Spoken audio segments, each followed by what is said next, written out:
ఈ వీడియోలో నేను ఎక్కడ రాజకీయ నాయకుల్ని లేకపోతే పొలిటికల్ ఇష్యూ మీద నేను మాట్లాడట్లా. కానీ మహాన్యూస్ మాజీ యాంకర్ లక్ష్మి గారు మాట్లాడినటువంటి మాటలు విన్నాక నిజంగా ఆశ్చర్యం వేసింది. అసలు జర్నలిజంకు ఉన్న వాల్యూస్ ఎక్కడ అసలు చంపేస్తున్నారు మీరు అని చెప్పి అడగాలనిపిస్తూ ఉంది. మాజీ మహాన్యూస్ యాంకర్ లక్ష్మి గారు వీడియో ఒకసారి నేను ప్లే చేస్తాను, వినండి. విన్నాక మీరు కామెంట్ రూపాన్ని తెలియజేయండి. ఎందుకంటే నాకు మైండ్లో నుంచి అసలు ఇప్పుడు కొన్ని షాక్లో ఉన్నా, ఎట్లా కూడా మాట్లాడతారా అది ఇది అని చెప్పి. వినండి. ఇప్పుడు మగధా న్యూస్ చేతిలో ఈ అమ్మాయికి సంబంధించిన డీటెయిల్స్ ఉన్నాయి. ఏంటి అంటే ఈ అమ్మాయికి సంబంధించి ఇక్కడ మనం ఆ అమ్మాయి పేరు ప్రస్తావించకూడదు, ఆ అమ్మాయి ఫోటోస్ చూపించకూడదు, ఆ అమ్మాయికి సంబంధించిన ఏ అకౌంట్స్ చూపించకూడదు, కనీసం బ్లర్ కూడా చేసి చూపించకూడదు. ఎందుకంటే అందులో ఆ అమ్మాయి పోక్సో కేసు కూడా పెట్టింది కాబట్టి అసలే చూపించకూడదు. నిజానికి అసలు ఈ అమ్మాయి ఇక్కడ దాకా బాగానే ఉంది. ఇక్కడ దాకా అసలు ఆ మాట్లాడింది కరెక్ట్గానే మాట్లాడారు. ఇక్కడ నుంచి చూడండి. మేజరా మైనరా నెంబర్ 1 డౌట్. నెంబర్ 1, ఈ అమ్మాయి మేజరా మైనరా? ఒకటి. నెంబర్ 2, అసలు ఈ అమ్మాయి చదువు ఏంటి? ఈ అమ్మాయి వెలగబెడుతున్నది ఏంటి? ఏ కాలేజీలో చదువు ఏంటి? బాగానే ఉంది. వెలగబెడుతుంది ఏంటి? ఇక్కడ అసలు జర్నలిజంలో ఇటువంటి మాటలు మాట్లాడాలి. ఇది వ్యక్తిగత ద్వేషం నుంచి వస్తుంది. ఒకరినెవరినో కాపాడాలనే ఆలోచనతో అవతల మీద దుష్ప్రచారం చేయాలనేంత కసి, కోపం నుంచి వచ్చిన వెలగబెట్టడం అనే పదం. ఏ స్కూల్లో చదువుకుంది, ఎకడమికల్లీ ఈ అమ్మాయి అసలు ఎలా ఉంది, ఎవరెవరితో తిరుగుతూ ఉంటుంది? నెంబర్ 3, ఈ అమ్మాయి ఫ్రెండ్స్ విన్నారా? ఎవరెవరితో తిరుగుతుంటుంది. చంద్రబాబు నాయుడు గారు మీకు మద్దతు ఇచ్చే ఒక జర్నలిస్ట్ గారు, అస్తమానం మీకు భజన చేసే ఒక జర్నలిస్ట్ గారు, ఆ మహాను ఛానల్ అలాగే ఏడ్చింది. ఏం మానేశాక ఏం మగధా ఛానల్ అని ఒకటి పెట్టుకున్నారేమో, ఇక్కడ కూడా అలాగే ఉంది. ముఖ్యంగా డబ్బున్న ఫ్రెండ్స్ ని పరిచయం చేయమని మిగతా అమ్మాయిల్ని ఎందుకు ప్రెజర్ చేస్తూ ఉంటుంది? ఆ అమ్మాయిలు ఎందుకు ఈ అమ్మాయి నెంబర్ బ్లాక్ చేసేశారు? నాకు వాళ్ళని పరిచయం చేస్తావా, వీళ్ళని పరిచయం చేస్తావా అని అడుగుతూ ఉండడం వల్ల ఈ అమ్మాయి ఎక్కడైతే పెరిగిందో నిర్మల్ అనే ప్రాంతంలో, నిర్మల్లో ఎవరిని అడిగినా చెబుతారు 17 ఏళ్ల వయసున్న ఒక మైనర్ బాలిక గురించి నిర్మల్ అనే ఒక ఊరు మొత్తం వ్యాపించేలాగా అంత చెడ్డ పేరు తెచ్చుకుందా? అసలు ఆ బాలిక రేపు పొద్దున్న తల ఎత్తుకొని ఎలా చూసుకోవాలి, ఎక్కడ తిరగాలి, నలుగురిలో వెళ్ళగలిగిద్దా? అంత ద్వేషంతో మైనర్ బాలిక పైన ఎంత విషయం కక్కాలా? అమ్మాయి వెలగబెట్టింది ఏంటో, ఎంతమందితో తిరిగిందో తెలియాలి. ఊర్లో ఉన్న వాళ్ళందరిని అందరికీ తెలుసు. నిర్మల్లో ఉన్న వాళ్ళందరూ ఎవరినైనా చెప్తారు అంటే దాని అర్థం ఏంటండి? ఒక స్త్రీ గురించి ఊరు మొత్తం చెప్తుంది. ఆమె ఎట్లాంటిదంటే ఆ మాటకు అర్థం ఏంటండి? ఆ మాటకు అర్థం ఏంటి? పల్లెటూరులో సామెత ఉంటుంది, ఆడదాన్నే శత్రువు ఐదని. అసలు ఆ మాటకు అర్థమైంది. నిజంగా లక్ష్మి గారు, మీరు రేపు పొద్దున మళ్ళీ ఆ మాటకు అర్థమైంది మీరు ఏదో కవర్ చేసే మాటలు చెప్తారు. ఎందుకంటే కమ్మవారి పండగ సంక్రాంతి అని కవర్ చేయడం మీకు తెలుసు. ముద్రగడ పద్మనాభం గారి పైన వీడియోలు చేసి మళ్ళీ కవర్ చేయడం తెలుసు. అన్నీ మీకు కవర్ చేయడం తెలుసు. ఈ మాటకు అర్థమైంది కూడా చెప్పి రేపు పొద్దున కవర్ చేయండి. ఊర్లో ఎవరిని అడిగినా చెప్తారా? పర్టికులర్ గా డబ్బున్న వాళ్ళని చూసుకొని ఎందుకు పరిచయాలు పెంచుకొని వాళ్ళతో కలవడానికి ఎందుకు వెళుతూ ఉంటుంది? పర్టికులర్ గా ఈ అమ్మాయి ఫ్రెండ్స్, ఈ అమ్మాయికి సంబంధించిన ఫ్రెండ్స్ ఎవరైతే ఉంటారో వాళ్ళకి సంబంధించిన ఫ్రెండ్స్, రిచ్ ఫ్రెండ్స్ కానీ, ఇలా పొలిటికల్ గా కానీ, లేదంటే బిజినెస్ పరంగా రిచ్ గా ఉన్న వాళ్ళు ఎవరైతే ఉంటారో వాళ్ళకి ఎందుకు మెసేజ్లు చేస్తూ ఉంటుంది? పర్టికులర్ గా పరిచయాలు పెంచుకోవడానికి. కారుల్లో ఎందుకు తిరుగుతుంది? ఇదే అమ్మాయి 31st నైట్ జరిగిన ఇష్యూ అనేది కదా ఇప్పుడు తెర మీదకి వస్తుంది. మొయినాబాద్ లో 31st నైట్ అంటే అలాంటి చోటుకి తమ పిల్లని ఎలా పంపించారు ఈ తల్లిదండ్రులు? పాపం 31st నైట్ 17 ఏళ్ళు తల్లిదండ్రులు ఎలా పంపించారు ఈ అమ్మాయిని?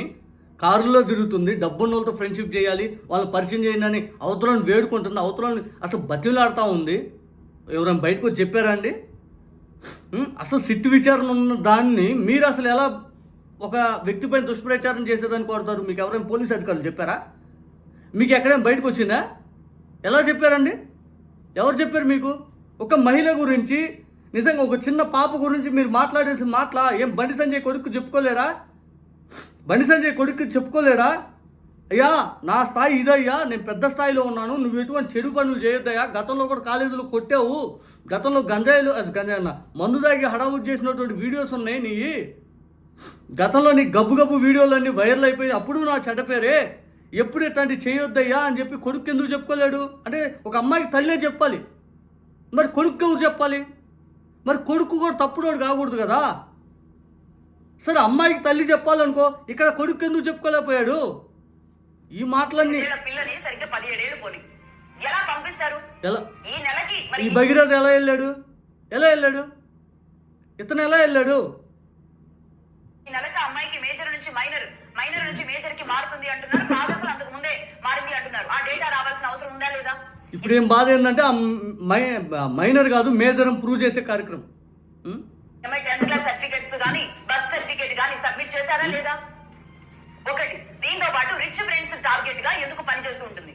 అలాగే ఈ అమ్మాయి లిస్ట్ లో, ఈ అమ్మాయి ఫోన్ లో ఏమేమి ఉన్నాయి, ఏం జరిగింది, ఎంతమంది బాయ్ ఫ్రెండ్స్ ఉన్నారు, ఎంతమందితో ఈ అమ్మాయి తరచూ అసలు ఈ మాట నిజంగా మాట్లాడుతూ ఉంటుంది. ఒక మహిళ అండి ఎలా మాట్లాడారండి మీరు?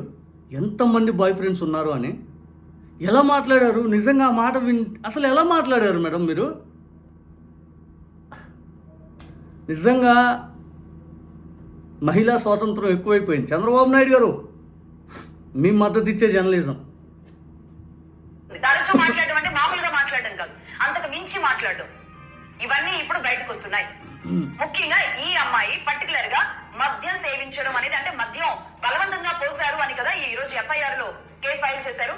కానీ ఇదే అమ్మాయి బాటిల్స్ పట్టుకొని కారులో వాళ్ళ ఫ్రెండ్స్ కి మీసాలు పెయింట్ చేస్తూ ఉన్న వీడియోలు ఫోన్ లో ఉన్నాయి. మరి బండి సంజయ్ కొడుకు గురించి కూడా చెప్పండి. ఆ మహిళ ఆ అమ్మాయి వీడియోలు అయితే నేనైతే చూడాల. బండి సంజయ్ కొడుకు వీడియోలు అయితే గతంలో గురించి మాట్లాడుతున్నా. ఇప్పుడు ఈ మహిళతోటి ఎవరైతే మైనర్ అమ్మాయితోటి నాకైతే ఆ ఇష్యూ నేను పూర్తి స్థాయిలో మాట్లాడలేను. బికాజ్ ఎందుకంటే అది పోలీస్ స్టేషన్లో వాళ్ళు సిట్ విచారణ అనేది చేసుకుంటున్నారు కాబట్టి దాంట్లో వాళ్ళు అంతిమంగా బయట పెట్టాక మనం మాట్లాడగలుగుతాం. కానీ ఇది లాగి పెంచుతూ ఉంది మాత్రం కొంతమంది నాయకులు, కొంతమంది ఏదైతే సోషల్ మీడియా. అంతిమంగా అమ్మాయి క్యారెక్టర్ అనేది దెబ్బ కొడుతున్నారు అనేది ఆవేదనతో నేను ఇక్కడ మాట్లాడుతున్నాను. మీరు లక్ష్మి గారు మీరు చాలా తప్పు మాట్లాడారు. 1-2 సార్లు మీ వీడియో మీరు చూసుకోండి. ఎంత దారుణమైన మాటలు మాట్లాడారో మీరు చూసుకోండి. నిజంగా మన ఇంట్లోనూ ఆడవాళ్ళు ఉంటారు. మన ఇంట్లో ఆడవాళ్ళ గురించి ఎవరైనా పక్కన వాళ్ళు కామెంట్ చేస్తే మనం ఎంత బాధపడిపోతాం. ఒకసారి మీరు చూసుకోండి. మీ మాటలు మీరు వినండి. మీరు అన్న తప్ప రైట్ అని మీరు విశ్లేషణ చేసుకోండి. ఎంతమందితో తిరిగిందో, ఎంతమంది బాయ్ ఫ్రెండ్స్, అంతకు మించి మాట్లాడింది ఎక్కువ. మాటలు ఎట్లా మాట్లాడతారు మేడం మీరు? ఇంత దారుణమైన జర్నలిజంకు ఉన్న వాల్యూస్ ఇంత ఇలా ఎట్లా మాట్లాడతారు? అలాగే ఇదే అమ్మాయి ఏ ఫ్రెండ్స్ తో కారులో కూర్చొని వీడియోలు ఉన్నాయి. అలాగే ఈ బండి భగీరథ మీద ఈ అమ్మాయి ఇతనికి సంబంధించిన వీడియోలు అన్ని ఉన్నాయని ఒక్కొక్కటి బయట పెడుతున్నారు కదా. ఈ అమ్మాయి సెల్ఫీ తీసుకున్నట్టుందా లేదంటే ఇంకెవరైనా సెల్ఫీ తీసినట్టుందా? బండి భగీరథ్ ఆ అమ్మాయిని హక్ చేసుకొని ఉన్నప్పుడు ఈ అమ్మాయి ఒక రకమైన స్లీవ్లెస్ డ్రెస్ లాంటిది, ఒక శారీ లాంటిది కట్టుకుని ఉంది. అందులో ఒక సెల్ఫీ తీసుకుంటుంది. అంటే బండి భగీరథ్ తనను పట్టుకుంటున్నాడని తెలిసే ఫోటో తీసుకుంటుందా? అంతకు మించి వీళ్ళ మధ్య ఏమన్నుందా? ఇక్కడ వరకు అమ్మో, రేపొద్దున మీరు ఈ వీడియోని ఎలా సమర్థించుకుంటా వీడియో చేస్తారో తెలియదు కానీ మేడం, అంత దారుణంగా ఉంది. నిజం చెప్పాలంటే మీ మాటలు మీరు ఒకసారి చూసుకొని నేనైనా మాట్లాడింది అనుకునే స్టేజ్కి వెళ్ళిపోతారు. ఆ వీడియో అంత దారుణంగా ఉంది. ఒకసారి మీ వీడియో మీరే చూసుకోండి.